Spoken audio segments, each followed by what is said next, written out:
The best Attack on Titan characters from both Marley and Paradis, my personal picks. When I first pressed play on Attack on Titan, I expected a straightforward tale of heroes versus monsters. What I got instead was a sprawling, morally tangled saga where the line between good and evil constantly shifts. That's why, after binge-watching every season and rereading the manga, I've settled on a handful of characters who, in my opinion, shine brightest, no matter which side of the ocean they call home. Below are my top picks from both Marley and Paradis, and why they've earned a permanent spot on my best of list. Eren is the series' engine, the character whose choices drive the plot into ever darker territory. What makes him stand out isn't his raw power, though the founding Titan does that, but his relentless willingness to sacrifice everything for what he believes is his people's freedom. He evolves from a hot-headed kid shouting, "I'll kill every Titan," into a tormented strategist willing to become the world's villain to end the cycle of hatred. His internal conflict forces us to ask, can one truly become a monster to defeat monsters? For me, Eren epitomizes the tragic hero, flawed, driven, and unforgettable. Reiner is the embodiment of a soldier torn between duty and conscience. As the armored Titan, he initially appears as the classic big brother figure, protecting his comrades on both sides.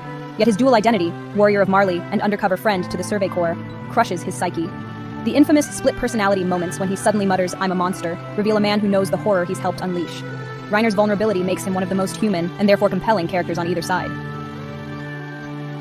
If there's a character who consistently proves that love can be a weapon, it's Masa. Her devotion to Eren borders on obsessive, yet she never loses sight of her own agency. Whether she's slicing through a horde of Titans with surgical precision or standing up to the military's corrupt leadership, Mikasa's quiet confidence and fierce protectiveness make her a standout. She reminds me that strength isn't just about raw power, it's also about standing firm for the people you cherish. Zeke is the mastermind whose strategic brilliance is matched only by his unsettling calm.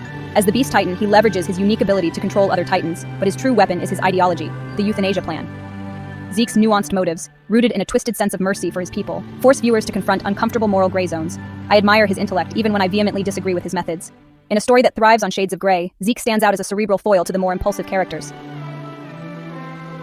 Annie's stoic presence makes her one of the most intriguing characters across both nations. As the female Titan, she's a lethal combatant, but her greatest strength lies in her quiet resilience. After being encased in crystal for years, she finally awakens as a compassionate mother, choosing a path of peace over endless warfare. Annie's evolution, from a cold infiltrator to a loving parent, demonstrates that even the most hardened warriors can find redemption. What ties these five together is their willingness to confront uncomfortable truths, even when it means walking a lonely road. They each embody a different facet of the series' central theme, the cyclical nature of hatred and the desperate search for a way out.